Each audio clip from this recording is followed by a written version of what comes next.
Ty Bartell, Anthony Hartwig in with the head coach of the Springfield Lady Tigers basketball team, John Matisi, only the team that went all the way to the Yep. state finals last year.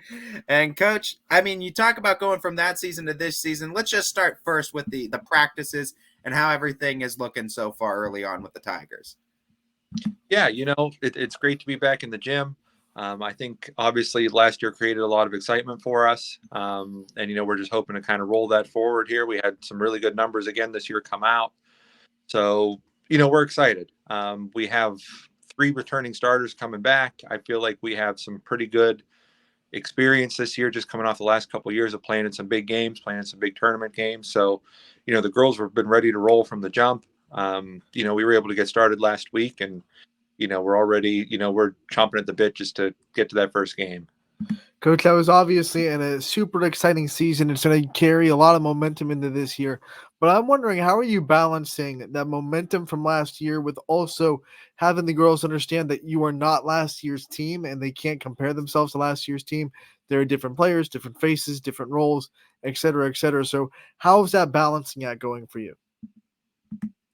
Yeah, I don't even think it's something that we've addressed, to be honest. We talked about it a little bit this summer. That team is gone; it's never coming back. We're putting it away, and now, we're focusing on this group that we have. And luckily, we have some really good upperclassmen, some really good leaders, and yeah, I mean, I don't think it's even come up once since we started practice. We're all looking forward. We're looking forward to this year, the kids we have on this team.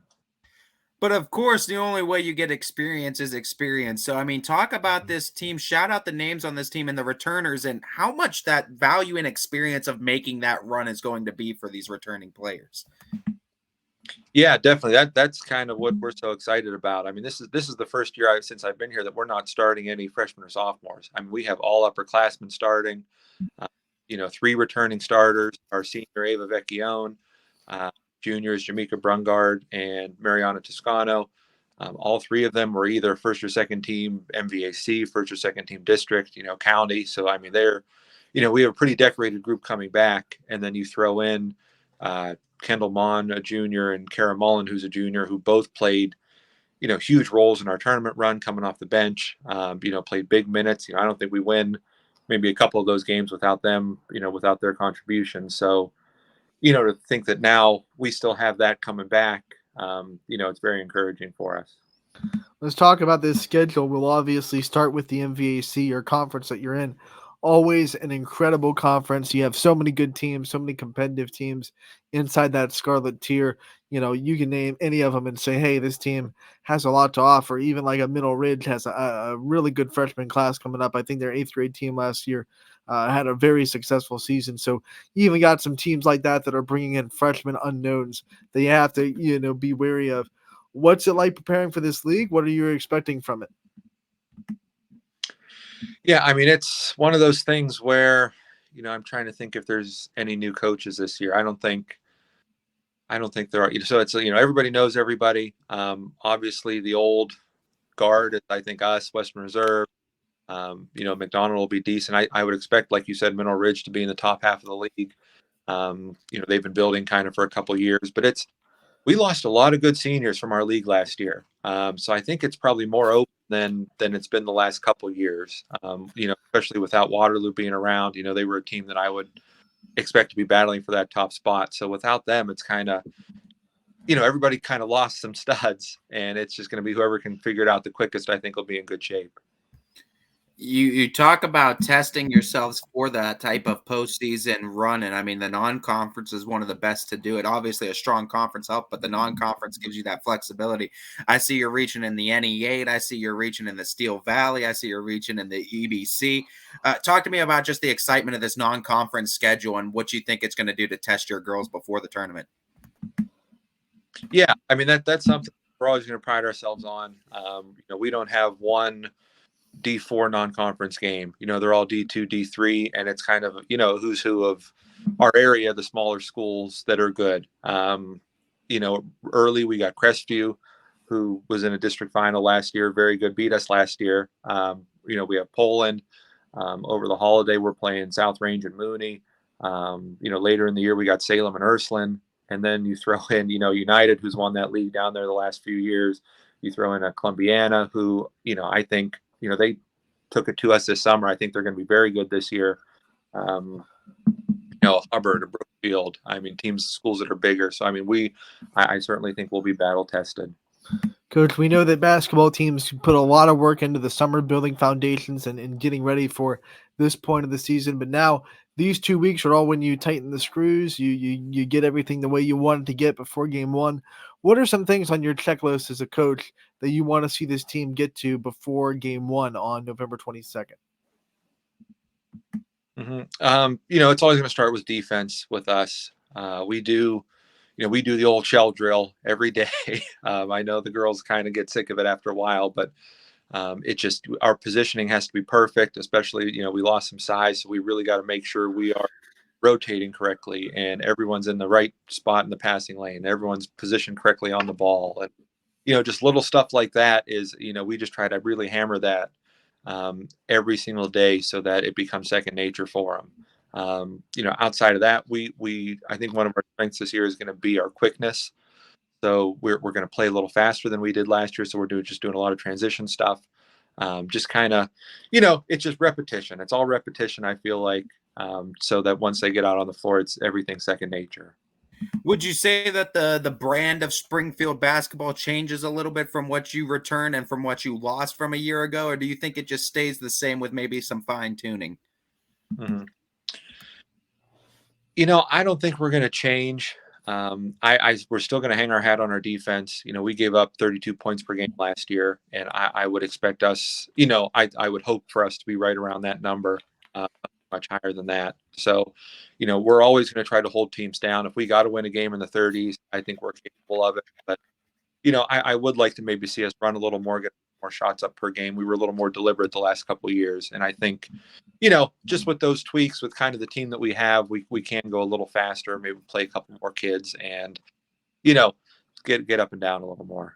One of the things I want to make sure I ask about, make sure I give you the chance to highlight, your three returning starters are all going to have a little bit of step up in leadership responsibilities this year because you did lose a pretty impressive senior class and we're all really fantastic leaders. So what have you seen from them already that makes you so confident that these girls are going to be able to lead this team and kind of be your second hand on the coach, be your second coach on the floor, I should say? Mm-hmm. Yeah. Ava's obviously our only senior. And so she's a kid that's going to do it by example.